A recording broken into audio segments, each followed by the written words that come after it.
So, hi guys, this is Marish. Ayan, so, pasensya na. Alam mo na, may bigas kasi. May pimple kasi dyan. Ayun, it's bad. Ayun, so balik ako. Wala talaga akong plano to have video, but I think kailangan talaga siya. So, ito. Always remember na kung ano man yung ginagawa mo at the current moment, or ano ba yung level of vibration, energy at frequency mo, ay you're already manifesting it. So, kung ano man yung iniisip mo, actions mo ngayon, or mga gawa mo sa buhay, you're already manifesting it at the current moment. So, you need to, be always at the present time. Kasi, yun yung totoong nag-i-exist. Yung mga past natin, pag may mga lessons doon, kailangan lang din i-learn. At, hindi ito kailangan dalhin. Kasi, magiging emotions yun na hindi mo ma-process. So, to the point na if ever may meron kang mga hindi pa nakukuha sa mga prayers mo, or sa mga hopes mo, or etc. Possible, ayun yung isa sa mga nagpapabigat sa iyo. So, reflect, think. So, before, hindi ko to nasabi. Before mo pakinggan to, dasal ka muna, let go of your ego. Kailangan mo muna i-embrace ang moment of understanding para mas mag-dig deeper ito sa sarili mo. Kasi if ever man makita mo to, tag yourself, your friends na need ito at kailangan nila ito, lalo na sa mga kabataan ngayon or sa mga taong may pinagdadaanan ngayon, para they will give importance dun sa kanilang energy or kanilang vibration. Napaka-importante nun kasi ayun yung moment na nag-a-attract ka at kailangan mo rin yun masustain. Hindi dahil sinasabi ko dito na masama yung low vibration or whatsoever. Kailangan kasi nasa balance. So, kung wala din naman low vibration or wala din naman yung mga pain, overthinking, etc., hindi mo rin kasi makikita yung light. Ayun. So, kung wala yung lessons, wala din yung growth. So, dapat, sa sarili pa lang, kailangan control mo na ito. So, you need to live at the current moment, current time, at kailangan mo rin i-control yung energy mo. Paano ba i-control? Isa yung birth chart reading sa way na makilala mo pa yung sarili mo deep within. So, kung yung alam mong zodiac sign before is Capricorn ka, kasi ito yung month, December ka pinanganak, tapos or Aries ka dahil April ka pinanganak.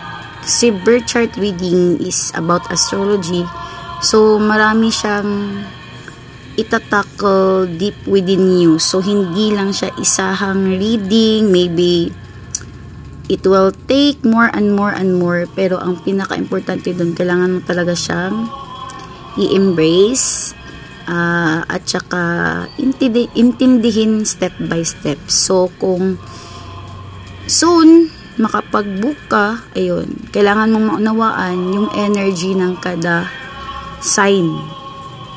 Kung ano yung activated sa'yo at that moment, how you respond, how you react, how you decide, ano yung emotions mo, saan ito tatama sa'yo, paano ka nagpaplano, paano ka nagde-decide, and so on. Saan yung pinaka-best way to have your business, or kailangan ba yung business mo, may partner ka or wala, bakit hindi ka pa nag-grow or hindi pa namamanifest yung mga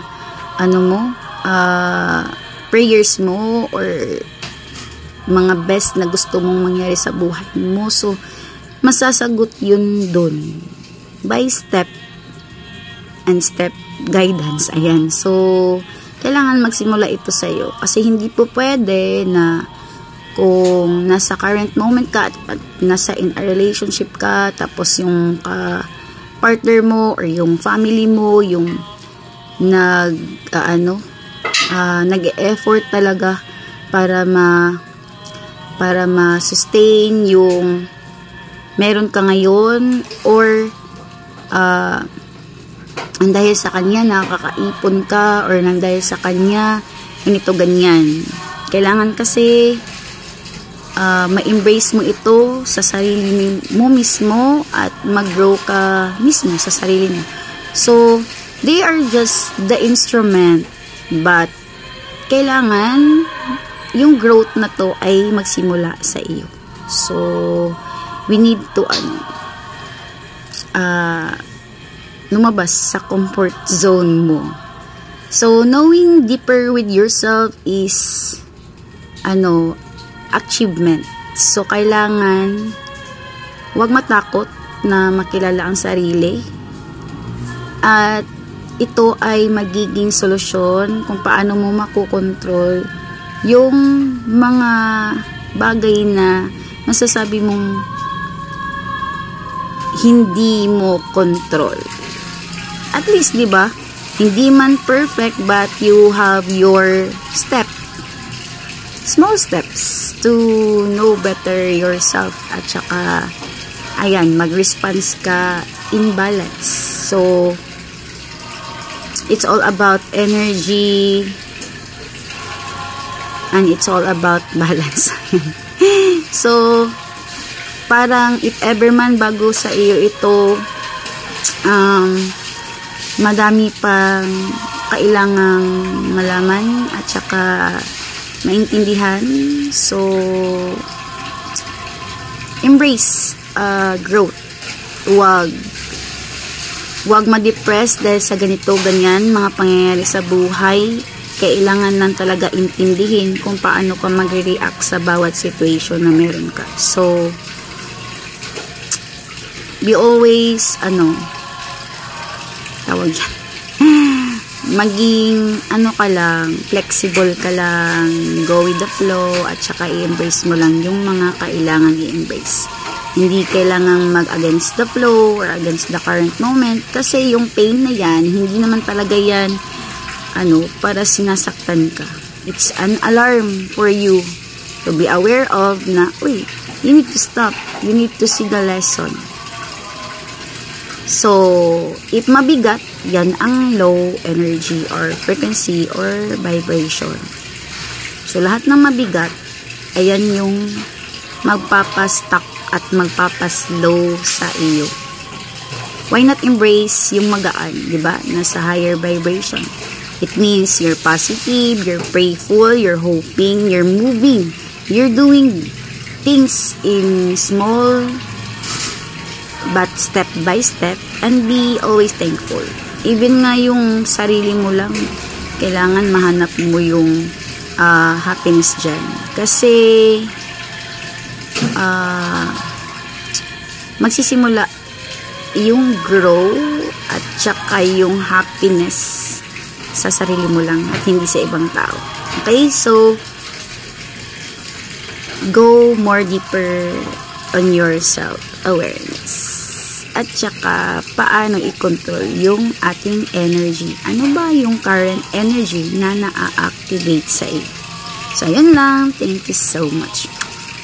Follow Manifest 8 and me. Ayun lang, guys.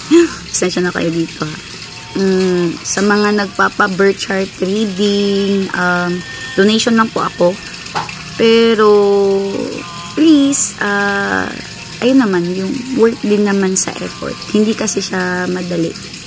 So, yung mga nag-donate, doon ako nakabase ngayon. Kasi, ayun, medyo na na sila. Hindi ko kasi makontrol yung time ko, guys. So, more patience. Ayun lang.